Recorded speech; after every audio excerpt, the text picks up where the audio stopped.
বছর কথা বলতে দেয় নাই। সেই স্বৈর সরকারের দোসররা কিন্তু এখনো আমাদের বাংলাদেশে রয়ে গেছে। বিএনপির লক্ষ্য হলো একটি জবাবদিহিমূলক সরকার প্রতিষ্ঠা করা। ৮,০০০ মাইল দূরে থেকে বাংলাদেশের নেতৃত্ব দিয়ে সুন্দরভাবে এত বড় একটি আন্দোলন সফল পরিণত করে আজকের দিনটি আমাদেরকে উপহার দিয়েছেন। তাই আজকের এই আনন্দঘন মুহূর্তে সবাইকে অভিনন্দন জানিয়ে শুভেচ্ছা জানিয়ে আমার বক্তব্য শুরু করছি। সংগ্রামী ভাই ও বোনেরা, আমরা জানি যে আমাদের আজকে একটা চমৎকার দিন।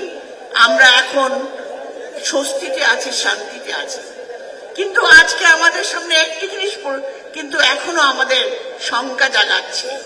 যে স্বৈর সরকার, যে দুঃশাসন, যে দৈত্য আপনাদেরকে 16 বছর কথা বলতে দেয় নাই, যে স্বৈর সরকার আপনাদেরকে নির্যাতন করেছে, মানুষের পেটে লাথি মেরেছে, মানুষের মা সন্তানকে কেড়ে নিয়েছে, যে স্বৈর সরকারের জন্য আপনারা ঘরে ঘুমাতে পারেন নাই, বিভিন্ন জেলে রাত কাটিয়েছেন, দিন কাটিয়েছেন, সেই স্বৈর সরকারের দোসররা কিন্তু এখনো আমাদের বাংলাদেশে রয়ে গেছে।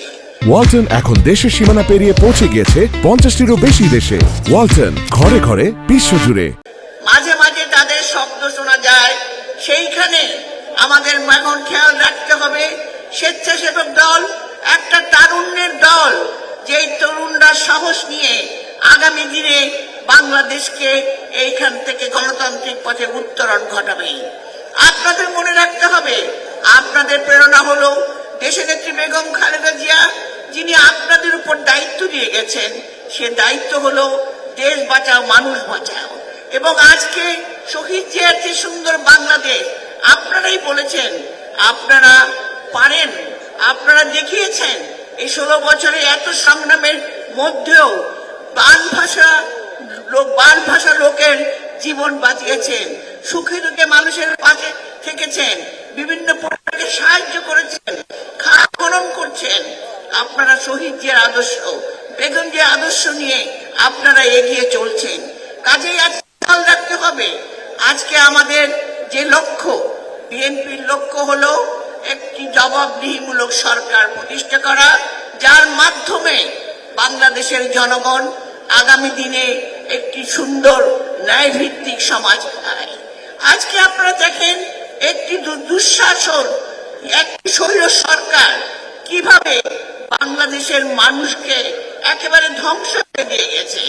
আপনারা দেখেছেন লোভ, দুর্নীতি, বিভিন্ন জায়গায় চাঁদাবাজি, সবকিছু সৃষ্টি করেছে হলো অতীত আমাদের সেই স্বৈর সরকার।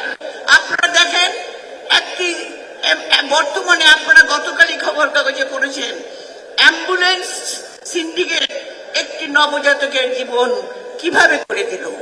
বাংলাদেশের মূল্যবোধের জায়গা ছিল যেখানে আমরা পরস্পরকে সম্মান করতাম, আমরা শ্রদ্ধা করতাম।